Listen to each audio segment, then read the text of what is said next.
Hello guys, welcome back to my YouTube channel. ಇನ್ನೂ ಯಾರು ನನ್ನ ಚಾನಲ್ನ ಸಬ್ಸ್ಕ್ರೈಬ್ ಮಾಡಿಲ್ಲ, ಪ್ಲೀಸ್ ಹೋಗಿ ಸಬ್ಸ್ಕ್ರೈಬ್ ಮಾಡ್ಕೊಳ್ಳಿ. ಇವತ್ತು ಬಂದುಬಿಟ್ಟು ಶಿವರಾತ್ರಿ ಹಬ್ಬ. ಸೊ ನನ್ನ ಬ್ಲಾಗ್ನ ಶಿವರಾತ್ರಿ ಹಬ್ಬದಿಂದನೇ ಸ್ಟಾರ್ಟ್ ಮಾಡಬೇಕನ್ನೋ ಒಂದು ಥಾಟ್ ಇತ್ತು. ಅದಕ್ಕೆ ಬ್ಲಾಗ್ನ ಇವತ್ತಿನ ಸ್ಟಾರ್ಟ್ ಮಾಡ್ತಾಯಿದ್ದೀನಿ. ಇದು ನನ್ನ ಫಸ್ಟ್ ವಿಡಿಯೋ ಆಗಿರುತ್ತೆ, ದಯವಿಟ್ಟು ಸಪೋರ್ಟ್ ಮಾಡಿ. ಇವತ್ತಿನ ದಿನ ಹೇಗಿರುತ್ತೆ ನೋಡೋಣ. ಇವತ್ತು ಹೇಗಿದ್ರು ಹಬ್ಬ ಆಯ್ತಲ್ವ, ಪಪ್ಪಣಿಗೆ ಶಿವನ್ ಥೀಮಲ್ಲಿ ಏನಾದರೂ ಫೋಟೋಶೂಟ್ ಮಾಡೋಣ ಶಿವಲಿಂಗ ಬಿಡಿಸ್ತಾ ಇದ್ದೀನಿ. ಇದನ್ನು ಮಾಡುವಾಗಂತೂ ನನಗೆ ತುಂಬ ತಲೆ ಕೆಟ್ಟೋಯ್ತು. ಬಿಕಾಸ್ ಕೆಳಗೆ ಹಾಕಿರೋದು ಪಾಲಿಸ್ಟರ್ ಕ್ಲಾತ್, ಅದ್ರ ಮೇಲೆ ನಾವು ಏನೇ ಬಿಡಿಸ್ತೀವಿ ಇಲ್ಲ ಏನೋ ಡೆಕೋರೇಟ್ ಮಾಡ್ತೀವಿ ಅನ್ನೋದು ತುಂಬ ಕಷ್ಟ. ಬಿಕಾಸ್ ನಮ್ಮ ಕೈಯೇ ಟಚ್ ಆದರೂ ಕೂಡ ಬಟ್ಟೆ ತುಂಬ ಅಲುಗಾಡ್ತಿರುತ್ತೆ. ಹಾಗೂ ಈಗ ಸರ್ಕಸ್ ಮಾಡ್ಕೊಂಡು ಮಾಡಿದ್ದೀನಿ. ವಾಯ್ಸ್ ಓವರ್ ಕೊಡ್ತಿದ್ದೀನಿ ಬಿಕಾಸ್ ಬ್ಯಾಕ್ಗ್ರೌಂಡಲ್ಲಿ ಪಾಪಣೆ ತುಂಬ ಕಿರ್ಚಾಡ್ತಿದ್ಲು. ವಾಯ್ಸ್ ಕೇಳಿಸಲಿಬಿಟ್ಟು ವಾಯ್ಸ್ ಓವರ್ ಕೊಡ್ತಾಯಿದ್ದೀನಿ. ಇನ್ನು ಪುಪ್ಪಿ ಈ ಏಜಲ್ಲಿ ಇರುವಾಗ ಅವನಿಗೆ ತುಂಬ ಥೀಮಲ್ಲಿ ಫೋಟೋಶೂಟ್ಸ್ ಮಾಡಿದ್ದೀನಿ. ಏನಿಲ್ಲ ಅಂದರೂ 1 ಮಂತಿಗೆ 3 to 4 ಥೀಮ್ ಇಟ್ಕೊಂಡು ಫೋಟೋಶೂಟ್ ಮಾಡ್ತಾಯಿದ್ದೆ.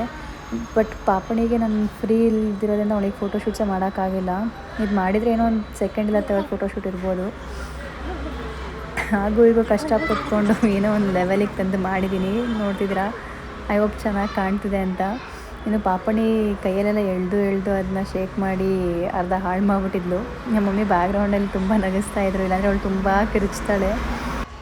ಅವತ್ತಿನ ದಿನ ಸಂಜೆ ನಮ್ಮ ಮನೆ ಹತ್ರ ಒಂದು ಶನಿ ಮಹಾತ್ಮ ಟೆಂಪಲ್ ಇದೆ, ಅಲ್ಲಿ ಹೋಗಿದ್ವಿ.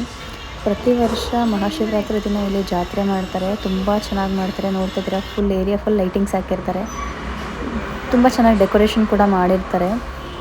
ಗರ್ಭಗುಡಿಯಲ್ಲಿ ನೋಡ್ತಿದ್ದೀರಾ, ಒಳಗಡೆ ಒಂದು ಮಂಟಪ ಥರ ಹಾಕ್ಬಿಟ್ಟು ದೇವರಿಗೆ ಬೆಣ್ಣೆ ಅಲಂಕಾರ ಎಲ್ಲ ಮಾಡಿದ್ದಾರೆ. ಅದು ಲೈಟಿಂಗ್ಸ್ ಇದೆ, ತುಂಬ ಫೋಕಸ್ ಆಗ್ತಿಲ್ಲ. ಆ್ಯಂಡ್ ಒಳಗಡೆನೂ ಅಷ್ಟೇ ತುಂಬ ಚೆನ್ನಾಗಿ ಡೆಕೋರೇಟ್ ಮಾಡಿದರು. ಆ್ಯಂಡ್ ಹಬ್ಬದ ದಿನ ಬಂದುಬಿಟ್ಟು ನಾನು ಹೋಳಿಗೆ ಮಾಡಿದ್ದೆ. ಅದರ ರೆಸಿಪಿನ ನಾನು ನೆಕ್ಸ್ಟ್ ಬ್ಲಾಗಲ್ಲಿ ಶೇರ್ ಮಾಡ್ಕೊತೀನಿ.